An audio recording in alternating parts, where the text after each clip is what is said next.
So, good morning. Ngayon, ipapakita ko po sa inyo kung ano yung mga requirements and protocols sa Kalibo International Airport. So, galing po kaming Boracay. Pupunta po kami ng Manila. So, let's start po.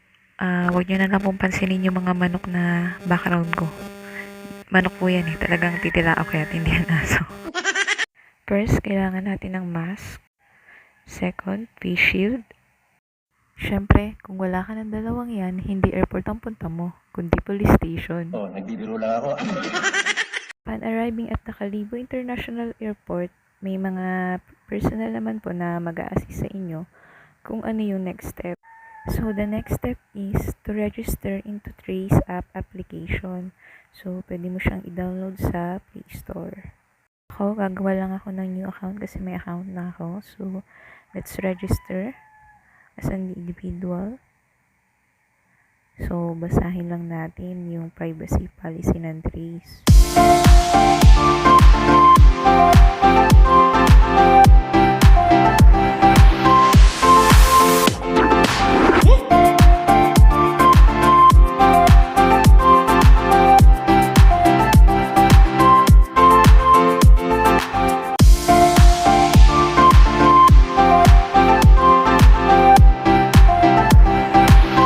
Kapag nabasa nyo na lahat yung privacy policy ng Trace, next step is to click I agree.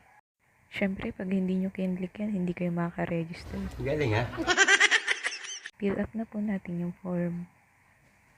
So, first, username. Type mo lang kung ano yung trip mong username. Pwedeng baboy, manok, kambing. Basta kung ano yung gusto mo. At madali mong maalala. Next, password naman. Siyempre, yung madali mo rin maalala. Kadalasan ko kasing ginagamit sa mga password yung mga birthday para madaling maalala. Type mo lang uli yung password mo para ma-confirm na tama.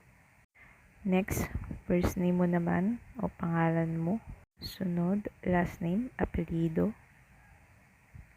Contact number, yung cellphone number mo. Huwag yung cellphone number ng kapitbahay nyo. Next naman, email address. So, required to. Pwede naman kayong gumawa ng email address, no? Madali lang naman siya, maraming guide sa YouTube. Para lang dun sa mga hindi pa masyado marunong. Siyempre, yung country, Philippines. Hindi po tayo banyaga. Pilipino po tayo. Sa town or city, syempre, kung saan po tayo nakatira. So, kami, located po kami sa Aklan. Part po ng Malayong Boracay. Click lang po natin si Aklan Malay. Profile image is required. Kailangan po natin ng picture. Sa upper right part po, may nakalagay po doon, click to change image. So, pinutin lang po natin. Tayo mag-browse sa files natin kung may picture na po tayo or capture. Pwede po na on the spot picture. So, ako, mag-browse lang ako sa gallery. Then, yan na po. After po natin mag-upload ng picture, next step is to click submit. May lalabas po na code, so itatype lang po natin. At after po natin i-type, i-click lang po natin yung submit.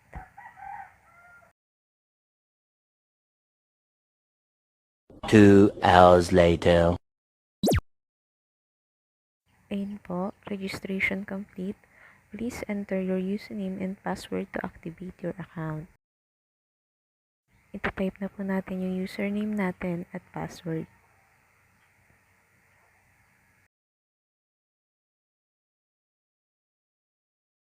Then click login. Nakalagay po dito account activation. So we need to activate our account. Kailangan lang po natin i-type ulit yung code. Then, submit. Kailangan po may data po tayo. Yan po, activation complete na po. So, magla-login lang po ulit tayo. Ito na po yung Trace ID natin. Kung gusto nyo po na mag-check-in na, pindutin nyo lang po yung Trace QR code. Then, I-scan nyo po yung mga QR code na nasa mesa po ng mga airport personnel. Remember lang po, hindi po kayo papasukin ng airport kung wala po kayong Trace ID. So, kung wala po kayong cellphone, pwede po kayo magpagawa sa mga airport personnel ng Trace ID. Tapos, ipasulit nyo lang po sa papel. Make sure na hindi nyo po maiwawala yung Trace ID nyo. Kasi gagamitin nyo pa po yan dun sa loob. Next po ay pupunta tayo sa check-in baggage. Kailangan po natin ng valid ID at yung ticket po para po mabigyan tayo ng boarding pass. Next po ay dadaan tayo sa mga x-ray machine kasama ang ating mga baggage for security purposes lang po. Sunod po ay kailangan nating ipakita sa guard na meron na tayong Trace ID. Bawal po ang bogus. And finally, nasa waiting area na po tayo.